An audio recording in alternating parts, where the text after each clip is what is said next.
Assalamu alaikum dear students. Today our topic is characteristic of enzyme from chapter number 6 enzyme. In 1878 German psychologist William Kohne first used the term enzyme. Enzyme are globular protein. Like all protein, enzyme are made of long linear chain of amino acids that fall to produce a three-dimension molecule. Enzyme basically protein से मिलकर बने होते हैं और इसे सबसे पहले William कोने ने 1878 में ये टर्म यूज की थी एंजाइम के लिए। और एंजाइम जो प्रोटीन का बिल्डिंग ब्लॉक है अमाइनो एसिड उससे मिलकर बने होते हैं। जितने भी एंजाइम हैं वो प्रोटीन होते हैं। अभी हम प्रोटीन यानी कि एंजाइम की कुछ कैरेक्टरिस्टिक पढ़ेंगे कि एंजाइम की क्या क्या खासियत है या क्या खसूसियात है। फर्स्ट जो प्रॉपर्टी है एंजाइम की या कैरेक्टरिस्टिक है, almost all enzyme are protein that are they are made up of amino acid. Enzyme basically करते क्या है, एंजाइम स्पीड अप कर देते हैं केमिकल रिएक्शंस को। जो भी केमिकल रिएक्शन आपकी बॉडी में हो रहा है, इंडस्ट्रीज में हो रहा है या जहाँ पे हो रहा है, उसमें अगर एंजाइम का प्रोटीन स्मॉल अमाउंट में भी डाल दी जाए तो वो फास्टर यानी कि टाइम कम लेगा और स्पीड अप होके वो रिएक्शन जल्दी प्रोडक्ट दे देता है। एंजाइम के डालने से reaction rate million of time faster हो जाता है बनिस्बत ऐसे के ऐसे रिएक्शन जिनमें एंजाइम यूज ना किए गए हों। As with all catalyst enzyme are not consume by the reaction they catalyse. लेकिन एक बात याद रखनी है कि एंजाइम उस रिएक्शन के दौरान रिएक्शन को स्पीड अप करते हैं और उसमें यूज नहीं होते। At the end enzyme as it is होते हैं जैसे उसमें डाला गया था। Enzymes are usually very specific for the type of reaction and for the nature of their substrate. अब enzyme जो होते हैं वो specific होते हैं, they are highly specific in their action. ये जो भी reaction की type है उसके लिए एक specific enzyme होगा, वही enzyme उस reaction को speed up कर सकता है। और ये depend करता है कि substrate की nature क्या है, यानी क्या किस किस्म के reactants हैं जिसमें आप वो enzyme use कर रहे हैं।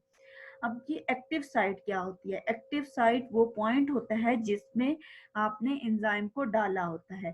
Only a small portion of enzyme molecule is directly involve in catalysis. अब कैटालाइसिस यानी कि रिएक्शन को तेज कर देना, स्पीड अप कर देना।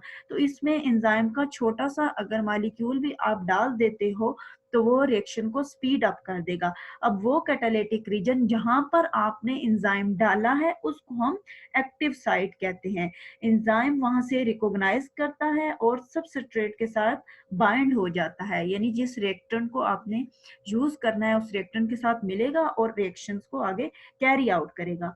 Enzyme production can be enhanced और diminished by the cell according to need.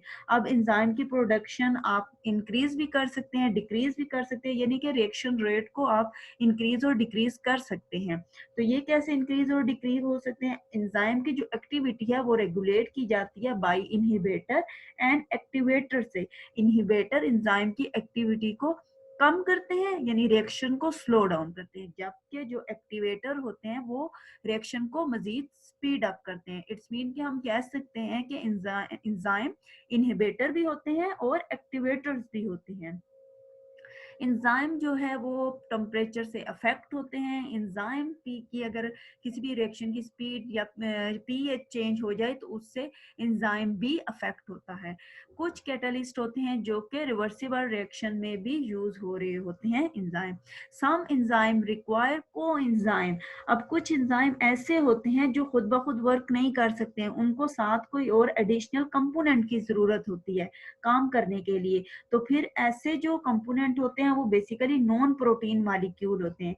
अगर किसी एंजाइम को नॉन प्रोटीन मॉलिक्यूल एक्शन के लिए काम करने के लिए चाहिए या कोई आयन चाहिए तो उसको हम कोफैक्टर कहते हैं। इसी तरह जो कोफैक्टर है वो ऑर्गेनिक भी हो सकते हैं और इनऑर्गेनिक भी हो सकते हैं। अगर कोफैक्टर एंजाइम के साथ टाइटली बाउंड हो तो इसको हम प्रोस्थेटिक ग्रुप कहते हैं। और अगर यही इनऑर्गेनिक कोफैक्टर जो है वो लूजली अटैच हो एंजाइम के साथ तो उसको हम को एंजाइम कहते हैं। को एंजाइम ट्रांसपोर्ट करता है केमिकल ग्रुप को from one enzyme to another. अब कौन कौन से को एंजाइम हो सकते हैं इनमें? राइबोफ्लाविन है जो कि इंपॉर्टेंट विटामिन हैं, थायमीन एंड फोलिक एसिड, ये को एंजाइम होते हैं। इसी तरह एंजाइम को वर्क करने के लिए मेटाबॉलिक पाथवे की जरूरत होती है, एक खास किस्म का पाथवे चाहिए होता है, स्पेसिफिक ऑर्डर में वर्क करते हैं एंजाइम, तो उसके लिए वो एक मेटाबॉलिक पाथवे क्रिएट करते हैं। इस तरह इस मेटाबॉलिक पाथवे में एक एंजाइम प्रोडक्ट लेता है दूसरे एंजाइम से एज अ सबस्ट्रेट, और after the reaction the product is pass to the next enzyme. यानी कि रास्ते में डिफरेंट टाइप के एंजाइम होते हैं और वो एंजाइम पिछले एंजाइम के प्रोडक्ट को लेते हैं और मजीद फास्ट करके नेक्स्ट एंजाइम को पास कर देते हैं।